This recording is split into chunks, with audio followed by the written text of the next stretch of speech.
এই যে 1 2 3 4 এই চারজন মানুষের উপর সোনারঘাটের নির্যাতিত নিপীড়িত মানুষের ভাগ্য নির্ধারিত হয় বা নির্ভর করে।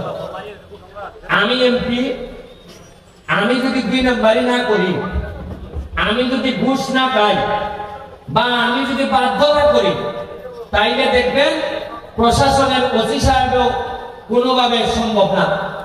বিভিন্ন ক্রাইসিসে আমরা যেন নিজের পায়ে দাঁড়াইতে পারি।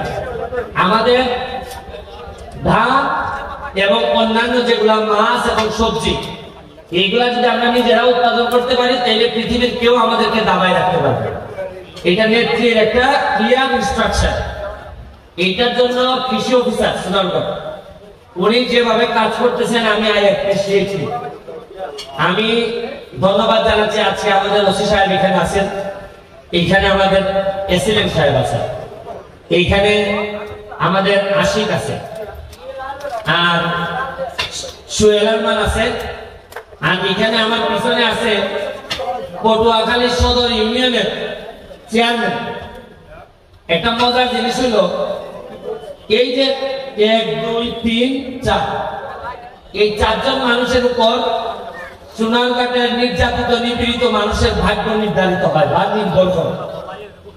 আমি এমপি, আমি যদি 2 নম্বরই না করি, আমি যদি ঘুষ না পাই বা আমি যদি বাধ্য না করি, তাইলে দেখবেন প্রশাসনের ওসি সাহেবও কোনোভাবে সম্ভব না।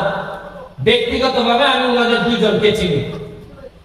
আমি যতটুকু চিনি তারা অত্যন্ত সৎ এবং কোনোভাবে সোনারঘাটে একটা নির্যাতন হবে বা কোন ধরনের মানুষের কষ্ট হবে এটা ওনারা সহ্য করে না। আমি অত্যন্ত ভাগ্যবান এমপি হিসাবে যে এইরকম একটা গ্রুপ পাইছি আমি কাজ করার জন্য।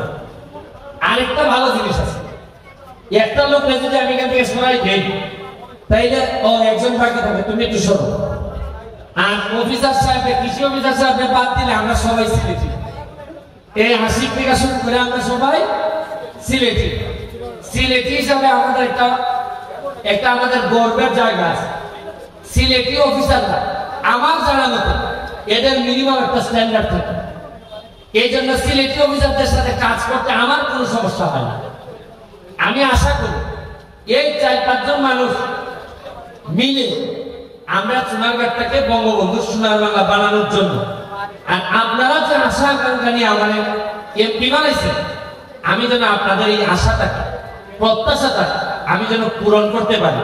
হয়তো আমি 100% মানুষের মন রক্ষা করতে পারবো না, আমাদের প্রশাসন সবাইকে হয়তো সার্ভিস দিতে পারবে না, তারপরও যা দেওয়া সম্ভব ম্যাক্সিমাম আমরা দেওয়ার চেষ্টা করবো। এটা আমি আপনাদেরকে কথা দিচ্ছি।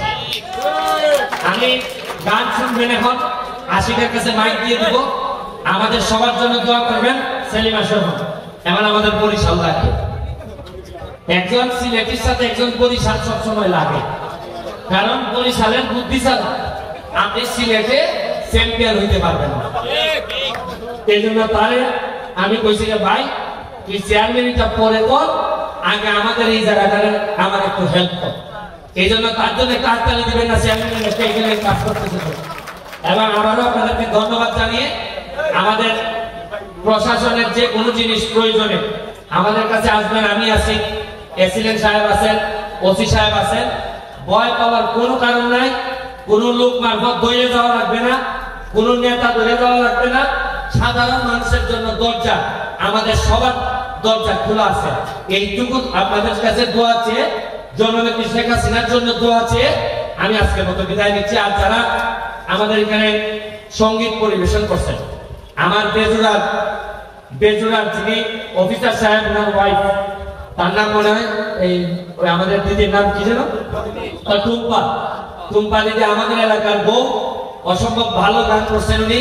তারপর আমাদের আরেকটা ছেলে ছিল মিঠু, ও যে এত ভালো গান করে আমার জানা ছিল না, কিন্তু টুম্পা দিদি এত যে বুঝে দর্শক, কারে কোন গান শুনাইলে এই দর্শক খুশি, সব টুম্পা দিদির জানা আছে।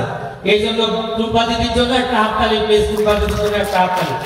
আর আমাদের ওসি সাহেবের এই বাচ্চারা এখানে সহধর্মিনী আছেন, তাদের প্রতিও প্রণাম, যে নিজের এলাকা ছেড়ে আমাদের এলাকার মানুষের, তার হাজবেন্ড সবসময় আমাদের এলাকার মানুষের জন্য দিনে রাতে সবসময় কষ্ট করে যাচ্ছে। এইটার জন্য আমি এমপি হিসাবে সবসময় কৃতজ্ঞ থাকবো। আপনাদের পরিবারের প্রতি কৃতজ্ঞতা রইল। জয় বাংলা, জয় বঙ্গবন্ধু।